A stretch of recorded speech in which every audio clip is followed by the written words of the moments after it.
kuni Hazreti Ayso uydan chiqib, ko'l bo'yida o'tiradi. Atrofiga nurg'un odam yig'ilg'ashqa, u bir kemaga chiqib o'ltirdi. Xaloyiq bo'lsa, ko'l bo'yida turishadi.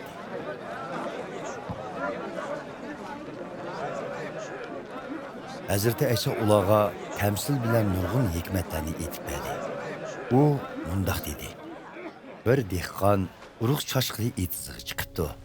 Chashqan urug'larining ba'zilari chig'ir yo'l ustiga tushibdi. Qushlar kelib, ularni yeb ketibdi. Ba'zilari tuprog'i kam, toshliq yalaga tushibdi. To'ppizi nebiz bo'lganlikdan tezla unib chiqibdi. Lekin cho'nqur yildiz tatmag'ashqa, kun chiqish bilanla so'lishib, qurib ketibdi. Ba'zilari tikanlarning orsiga tushibdi. Tikanlar o'sib, mayslarni besibapti. Ba'zilari bo'lsa, munbat tuproqqa tushibdi. Ularning ba'zilari 100 hassa, ba'zilari 60 hassa, yana ba'zilari 30 hassa hosil beribdi. Bu so'zlarni qulog'inglarda ching tutinglar. Shogirdlari kelib, Hazreti Aysodan: Siz nima uchun ko'pchilikka ta'lim berganda tamsil keltirsiz? deb so'radi. Hazreti Ayso mundaq javob berdi: Erishning podshohligining sirlari ularga emas, sizlarning bilishinglarga berildi. Chunki kimda aql farosat bo'lsa, uningga texmi ko'p berildi. Uningdagi aql farosat eshib toshquchi bo'ladi. Lekin kimda aql farosat bo'lmasa, uningda va bo'g'nimi elib ketildi. Ularga tamsil bilan so'zlashimning sababi shuki, ular qarasimi ko'maydi, anglasimi tingshmaydi, ham haqiqiy tushunmaydi. Buning bilan Xudoning Yashaya payg'ambar orqali oldin ola aytgan munu so'zlari amalga oshirildi. So'zlarimni anglaysizlar, tushunmaysizlar. Qilganlarimga qaraysizlar, ma'nisini uqmaysizlar. Chunki bu xalqning zehni zaiflashgan. Ular quloqlarini etvagan, ko'zlarini yumvagan. Undaq bo'lmasidi, ko'zlari ko'ratdi, quloqlari anglaydi, zehni uyg'unib, manga qaytatdi. Men ularni saqaytatdim. Lekin sizlar naqadar baxtlik. Chunki ko'zinglar ko'rdi, quloqinglar anglaydi. Bilib qo'yinglarki, burunqi nurg'un payg'ambarlar va durust odamlar sizlar ko'rgan va anglaganlarni ko'rishni va anglashni orzu qilgan bo'lsa-mu, murodiga yetamidi. Endi urug' chechish to'g'risidagi tamsilning ma'nosini anglanglar. Agar biri Xudoning podshohligi to'g'risidagi so'zni anglab turib tushunmasa, shayton kelib uning ko'ngliga tushgan so'zni elib ketadi. Bu dal chig'ir yo'l ustiga chechilgan urug'lardir.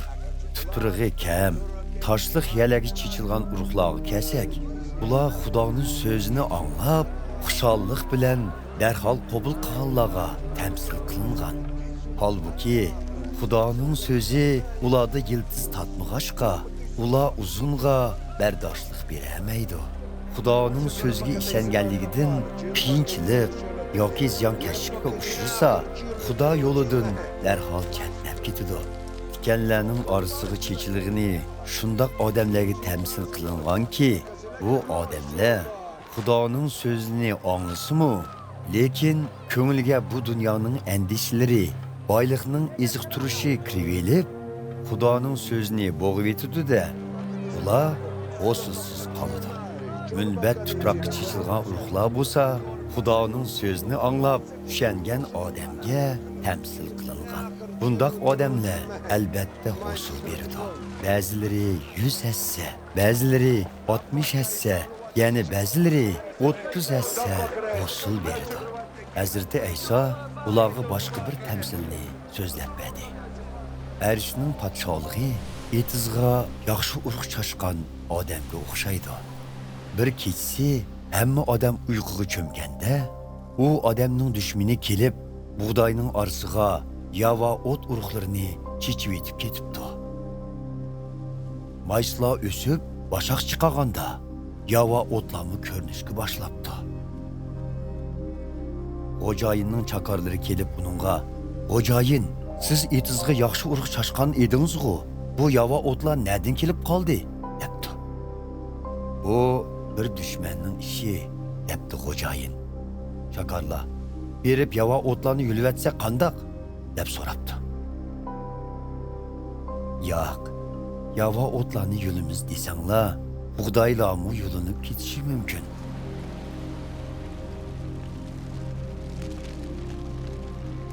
Ularni o'sishiga qo'yib etinglar. O'rmi vaqtida men o'rmichlarga avval yava o'tlarni yulib, ko'ydirish uchun bog'lab yig'ib elinglar. Ondan bug'doylarni yig'ib, ombirimga qo'shilinglar deyman, debdi xo'jayin.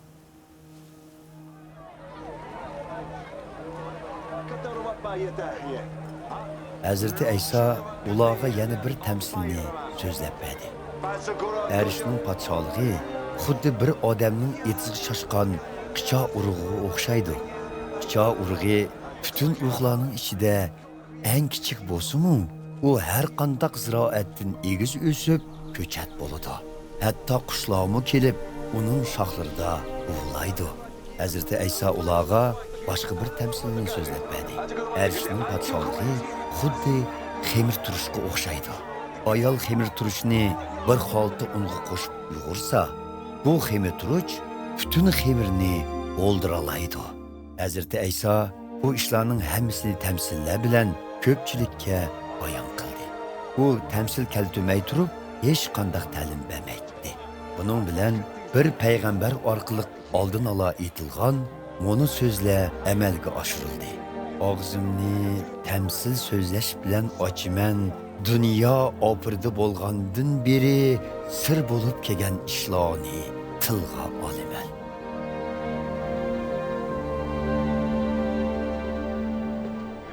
Shundan keyin Hazreti Ayso ko'pchilikdan ayrilib uyga kirdi. Shogirdlari yeniq kelib, "Etizdagi yava o'tlar to'g'risidagi tamsilni tushuntirib qo'ysingiz", dedi. Hazreti Ayso mundaq dedi: "Yaxshi urug'larni chashqan inson o'g'lidir. Etiz dunyo bo'lib, yaxshi urug'lar erishning podshohligining mirosxo'rlaridir. Yava o'tlar bo'lsa, shaytonga tava bo'lganlardir. Yava o't urug'larini chashqan dushman shaytondir. O'rmi vaqti, zaman oxiri. O'rmichilar bo'lsa, farishtalardir. Yava o'tlar qandoq yulinib o'tga tashlangan bo'lsa, zaman oxiridimi shundoq bo'ladi. İnson o'g'li farishtalarni avatib, insonlarni gunohga ozdirgan va yomonlik qilganlarning hammasini o'z podshohligidan shallab, ularni lovuldab turgan o'tga tashlaydi. Ular u yerda hasratni yig'lab, tishlarini g'uchurlatadi. Haqqoniy odamlar u chaqda otsi Xudoning podshohligida quyoshdek chaqnaydi. Bu so'zlarni qulog'inglarda chin tutinglar.